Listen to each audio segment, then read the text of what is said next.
నమస్తే అండి.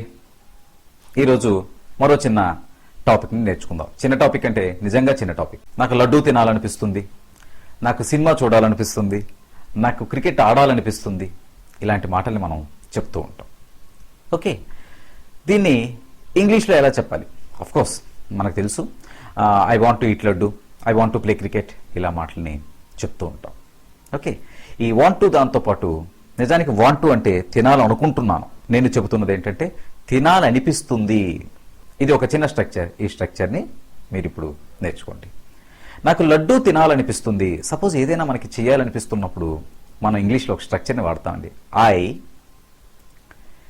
Feel, F E E L, feel like, L I K E like, I feel like, తర్వాత ఐఎన్జీ ఫామ్, ఇంగ్ ఫామ్ ని పెడితే ఆటోమేటిక్గా ఆ భావన మనకి వస్తుంది. అంటే ఎలా అంటే I feel like eating laddu. Eat laddu అని అంటే తప్పైపోతుంది. మళ్ళీ I feel like eating laddu.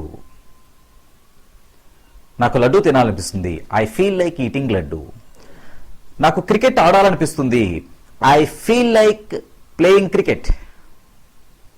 Okay, అలాగే నాకు సినిమా చూడాలనిపిస్తుంది. I feel like watching movie. Okay, నాకు ఇంగ్లీష్ నేర్చుకోవాలనిపిస్తుంది. I feel like learning English. నాకు నేను కొట్టాలనిపిస్తుంది. I feel like beating you. ఇలా మనం చెప్పుకోవాలి. అంటే ఐ ఫీల్ లైక్, తర్వాత ing form, I N G, watching, reading, playing, eating, ఇలాంటి పదాలు చెప్తే మనం చెప్తున్నది కరెక్ట్ అవుతుంది. ఈ వీడియో మీకు నచ్చితే లైక్ చేయండి, షేర్ చేయండి, మరియు వీడియో దిగువ సబ్స్క్రైబ్ బటన్ పై క్లిక్ చేసి సబ్స్క్రైబ్ చేయండి. మరిన్ని వీడియోలు పొందండి.